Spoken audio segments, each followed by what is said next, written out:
अस्सलाम वालेकुम नाज़रीन, मैं हूं लंदन से अमजद चौधरी। और जैसा कि आप सब जानते हैं कि पिछले तकरीबन 4 माह से 5 माह से पाकिस्तान जो है वो मुसलसल जो है वो डाउन द हिल जा रहा है। और हम हमेशा जो ओवरसीज पाकिस्तानी हैं, हमारे दिल जो है वो पाकिस्तान के साथ धड़कते हैं।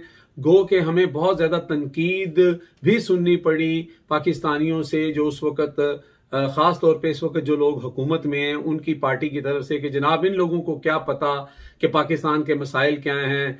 और वो आसफ अली जरदारी साहब का डायलॉग तो याद ही होगा कि हम लोग जो हैं वो पाकिस्तान के जो मसाइल हैं उनसे बिल्कुल वाकफियत नहीं रखते, हमें नहीं मालूम कि यहाँ पे क्या हो रहा है।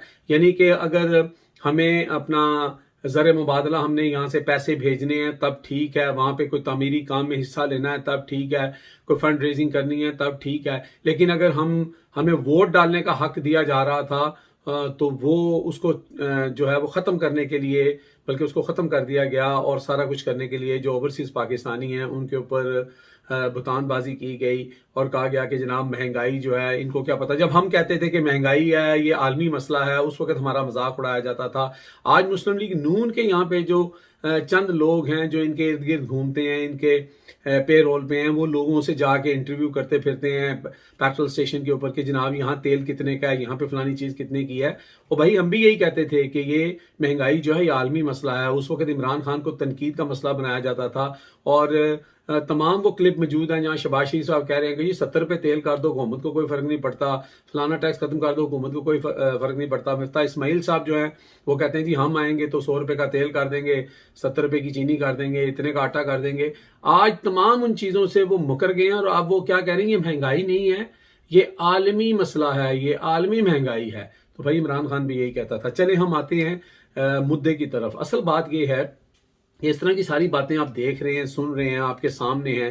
लेकिन मैं ये आपको बताना चाहता हूं कि पाकिस्तान इस वक्त बहुत ही क्रिटिकल सिचुएशन में है। इस वक्त हमें आपस की लड़ाई से ज़्यादा हमें पाकिस्तान की फिक्र करनी चाहिए, पाकिस्तान के बारे में सोचना चाहिए।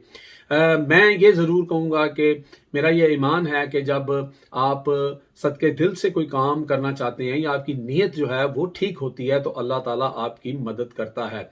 मुश्किलात में अल्लाह ताला आपको ज़रूर डालेगा, परेशानी में डाल देगा, लेकिन रुसवा अल्लाह ताला अपने बंदों को नहीं करता जिनकी नीयतें ठीक होती हैं। इमरान खान का एक मैं क्लिप देख रहा था 1996 में, जब पहली दफ़ा उन्होंने लाहौर के ड्यूटी फ्री के पीछे एक हॉलीडे इन है, वहां पर पहली दफ़ा उन्होंने तहरीक इंसाफ की ऑफिशियल एक मीटिंग का आगाज किया जिसमें चंद नौजवान और कुछ और लोग मौजूद थे। और वहां पे जब उन्होंने वहां पे लोगों से बात की तो पहला लफ्ज उन्होंने बोला इय्याका नअबुदु व इय्याका नस्तईन। इसी से अपनी तकरीर शुरू की। आज भी वो इसी तरह अल्लाह का नाम लेते हैं और बारहा वो कहते हैं कि अल्लाह हक है, अल्लाह इंसाफ करने वाला है। अभी रिसेंटली उन्होंने एक इंटरव्यू में इमरान खान रियाज के में कहा कि एक तदबीर जो है वो इंसान बनाते हैं और एक तदबीर जो है वो अल्लाह ताला बनाता है, और अल्लाह ताला का जो प्लान है वो तमाम प्लानों से बेहतर होता है। हमें वो बिल्कुल साफ नजर आ रहा है। आप देखें कि यहाँ के जो कर्ता धर्ता थे, जो न्यूट्रल थे, उन्होंने किस तरह इमरान खान की जड़ें खोदी और जड़ें कमजोर की।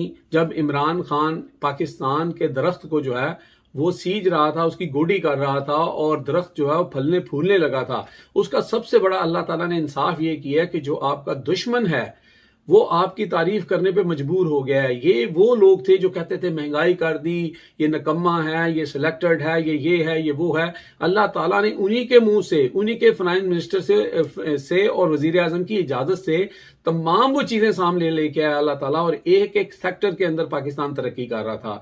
पाकिस्तान ने पिछले 75 साल में वो तमाम रिकॉर्ड इमरान खान के इस 3 साल और 8 महीने में वो रिकॉर्ड तोड़े हैं जो इससे पहले नहीं टूटे थे। पाकिस्तान डैम बना रहा था। डैमों का तो मुझे अब रिसेंटली ये पता लगा है कि जो हमारा वापडा था, वापडा अपना सेल्फ जिसे कहते हैं फंडिंग अपनी कर रहा था, अपनी क्रेडिबिलिटी के ऊपर। बाहर की कंपनी उनको जो है वो फंड्स दे रही थी जिससे डैम बनने थे, वो भी खतरे में पड़ गया क्योंकि वापडा की क्रेडिट हिस्ट्री जो है वो भी नीचे आ गई है और इस वक्त वापडा भी माइनस में जा रहा है। ये बड़े दुख की बात है।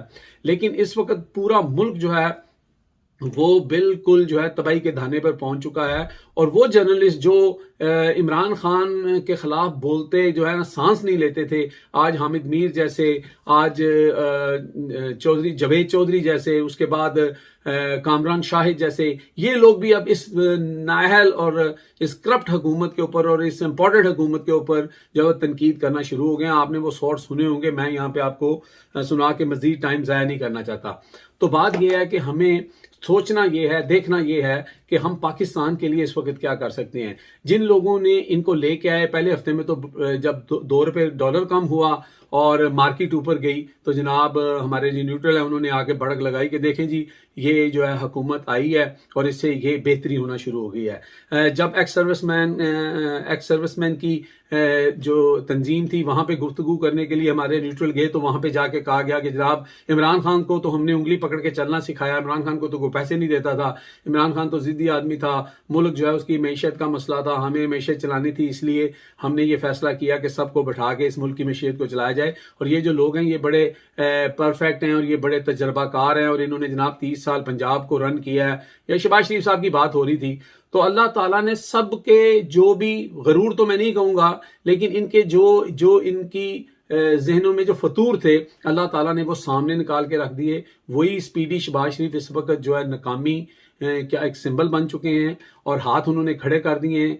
कभी वो कौमी यकजहती और जनाब डायलॉग और जनाब मैशत के डायलॉग और ये सारे करने पर करते हैं। इवन के न्यूट्रल ने भी इमरान खान साहब से ही मदद मांगी। उसके ऊपर मैं करता हूँ कि जब आप देखते हैं कि ये चीज़ें अल्लाह ताला की तरफ से एक्सपोज हुई, क्योंकि अल्लाह हक है और अल्लाह ताला जो है वो नीतों के हाल जानता है। और वो जो ये कहते थे कि जनाब हमारे बगैर इमरान खान चल नहीं सकता था, इसे कोई पैसे नहीं देता था, आज वो जगह जगह पैसों के लिए कोशिश कर रहे हैं और कोई उनको पैसे नहीं दे रहा है। IMF उनको तिगनी का नाच नचा रहा है। कुछ पॉइंट्स हैं मेरे पास जो मैं आपसे डिस्कस करना चाहता हूं। एक तो ये है कि इस वक्त जो हुकूमत है वो कहीं पे नजर नहीं आ रही, उसके हाथ पांव फूले हुए हैं। आप इस बात से अंदाजा लगा रहे हैं कि अभी कुछ अर्सा पहले नजम सेठी साहब ने अपने प्रोग्राम के अंदर जो कुछ बातें की, उससे आपको अंदाजा लग जाएगा कि नजम सेठी जो हैं वो जो कहते हैं वो मुस्लिम लीग नून के एक किस्म के तर्जमान की हैसियत रखते हैं। नजम सेठी साहब ने फरमाया कि देखिए जी 4 साल तक जो है वो एस्टेब्लिशमेंट ने जो है PTI को अपनी गोद में खिलाया, इनको पाला पोसा और अब ये उनको जनाब इनकी गालियां भी सुनी। इनका भाई कौन सी गालियां PTI ने उनको दी? गालियां जो देते थे वो तो लंदन में बैठे हुए थे, वो तो यहाँ पे खड़े होके कहते थे जिसके पीछे वर्दी है, ये जो दहशतगर्दी है उसके पीछे वर्दी है। तो उन्होंने कहा कि देखें जी अब मदद के लिए उन्होंने इनको पुकारा और ये उनकी मदद करना नहीं चाहते। ये वही मदद है जो शौकत तरीन वाली बात हो रही है कि शौकत तरीन को आगे कहा कि आप साथ मिलके तो IMF के पास जाएं और इकॉनमी का मसला हल करें, जिसपे शौकत तरीन ने कहा कि आपने हमें जबरदस्ती निकाला और इन नाहलों को लेके आए हैं, अब आप चाहते हैं कि हम इन नाहलों को कामयाब करें। बड़ा सीधा और सही जवाब उन्होंने दिया। इसके अलावा इसी प्रोग्राम में वो कहते हैं कि जी लोग कहते हैं कि शहबाज शरीफ जो हैं वो एस्टेब्लिशमेंट के सामने जो है लेट गए हैं और ऐसे मौके पर लेटना ही बनता था। अब इस बात से आप इस बात का अंदाजा लगा सकते हैं कि ये जो बात किया करते थे कि सिविल सुपरमेसी की, वो आपको यहाँ पे नजर आ गई कि वक्त आए तो लेट भी जाओ, जुबान बूटों पे रख दो, कोई फर्क नहीं पड़ता। ठीक है, वो कहते हैं ना कि मौके पे गधे को भी बाप बना लो, ये वो वाली मिसाल है। आप यकीन करें कि ये तमाम चीजें जो हैं ये हिकमत के साथ हो रही हैं। अल्लाह ताला इसमें पाकिस्तान की मदद फरमा रहा है, इमरान खान की मदद फरमा रहा है। इन लोगों ने जितनी कोशिश की इन 2 नंबर लोगों को ऊपर ला के बैठाने की कि शायद हमारा ये सारा सिलसिला जो है ये इसी तरह चलता रहेगा। 75 साल में कभी भी ये मुक्तदर हल्के जो हैं इस तरह एक्सपोज नहीं हुए थे जिस तरह आज ये पूरे पाकिस्तान के बच्चे बच्चे के सामने एक्सपोज हो चुके हैं। हर शख्स को पता है कि वो कौन था, के बारे में जो कहा जाता है वो कौन है। तो इसके बाद अब मुंह छुपाने की जगह किसी को नहीं मिल रही है। इमरान खान से मदद मांगी जा रही है। इमरान खान अगर वापस आते भी हैं, मैं आपको बता दूं इस वक्त मुल्क जो है इतनी मुश्किल में जा चुका है कि इमरान खान को भी इस मुल्क को दोबारा ड्रैग करके पटरी पे लाना इतना आसान नहीं होगा। लेकिन इमरान खान को सबसे बड़ा एक जो फायदा है वो ये है कि इमरान खान ने जब हुकूमत में आना तो उन्होंने आके नैब को कंट्रोल नहीं करना, FIA को कंट्रोल नहीं करना, अपने केसेस खत्म नहीं करने हैं। उनके इस तरह के मसाइल और मसाइब नहीं है, उनके साथ करप्शन के जो घनौना खेल है वो उनके साथ जो है वो नहीं है। उनको कोई अपनी आके जायदाद नहीं बनानी है, कोई अपने केस खत्म नहीं कराने हैं, तो इमरान खान के साथ जो पब्लिक का सेंटिमेंट है वो जरूर साथ होगा। और पब्लिक को अब पता लग गया है कि जब अल्लाह ताला ने इनके मुंह से सच निकलवा दिया है कि हर डिपार्टमेंट में पाकिस्तान तरक्की कर रहा था, आपका जरा मुबादला जो है वो तारीख की सबसे बुलंद तरीन जगह पे था, आपकी एक्सपोर्ट सबसे तारीख की सबसे बुलंद तरीन थी, आपकी हर चीज जो थी, लेकिन आपने ना सिर्फ उसको तबाह किया बल्कि इमरान खान ने जो अच्छे काम किए थे उनको भी आपने बंद किया। यानी कि आपने वो जो यकसा नसाब तालीम था उसको आके बंद किया। उससे किसी को क्या तकलीफ थी? उसको अमेरिका से तकलीफ थी।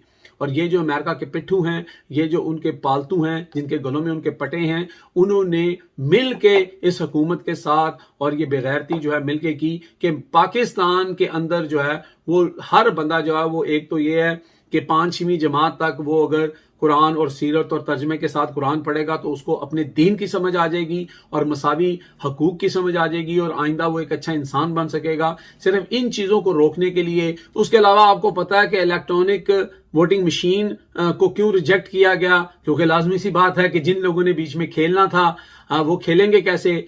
वो जनाब जहां पे लोग हार रहे होंगे उनको जिताएंगे कैसे? जैसे कि सेनेट के अंदर इमरान खान चीख चीख के कहते रहे कि इसको ओपन वोटिंग कर दें ताकि ये करप्शन और ये पैसों का लेन देन खत्म हो, लेकिन वहां पर जो करता धरता थे, जो मुक्तदर हल्के थे, उन्होंने ऐसा नहीं होने दिया, इसलिए कि इनसे उनकी ताकत कम होती है। लेकिन एक चीज साबित हो गई है कि ये जो इनका घमंड था, जो गुमान था ना कि जी ताकतवर हैं और ये मुल्क चला सकते हैं और ये यहां से ये ले सकते हैं और ये कर सकते हैं, वो सारा जो है ना अकड़ इनकी निकल गई है। ताकतवर होना और बात है, अक्लमंद होना और बात है, मुल्क चलाना और बात है। अब फैसला आप लोगों ने करना है। एक तो ये है कि सबको अपने अपने वोट चेक करने पड़ेंगे। तकरीबन 40 लाख लोगों को मुर्दा डिक्लेयर किया गया, जिसमें 30% जिंदा लोग जो हैं उनको शामिल कर दिया गया, उनके वोट जो हैं वो मुर्दा तस्वर किए जा रहे हैं। उसके अलावा जो है लोगों के वोट जो हैं वो एक दो फैमिली के वोट जो हैं बांट के इधर उधर फेंक दिए गए। ये भी बहुत सारी कंप्लेंट्स आ रही हैं। और वोटिंग वाले दिन और जब वोट का ये मौका आता है, हम सबको एक्स्ट्रा एफर्ट करके बाहर निकलना पड़ेगा, तभी एक हकीकी तब्दीली आएगी। और अगर 2/3 मेजोरिटी इमरान खान को मिलती है तो इस मुल्क की कोई बेहतरी होगी, वरना इसी तरह का गोरख धंधा जो है यहाँ पे चलता रहेगा। मुझे आप लंदन से इजाजत दें। अपना और अपने गिर्द के लोगों का ख्याल रखें। आखिर में मैं ये जरूर कहूंगा कि पाकिस्तान कम फर्स्ट, और पाकिस्तान की जो फौज है वो हमारी जान है। हम यहाँ पे कुछ लोग तनकीद करते नजर आ रहे हैं फौज के बजट, फौज का बजट वैसे ही बहुत कम है, पहले भी कम था, ये बिल्कुल गलत बात है। और वो हमारे हिफाजत करते हैं, उनको इक्विपमेंट की जरूरत होती है। चंद लोग हैं ऊपर बैठे हुए जिनके ऊपर हम तनकीद करते हैं और हम करते रहेंगे, लेकिन हमारी फौज जो है वो जिंदाबाद है। पाकिस्तान पाइंदाबाद है। अपना और अपने इर्द गिर्द के लोगों का ख्याल रखें। Take care. अल्लाह हाफिज।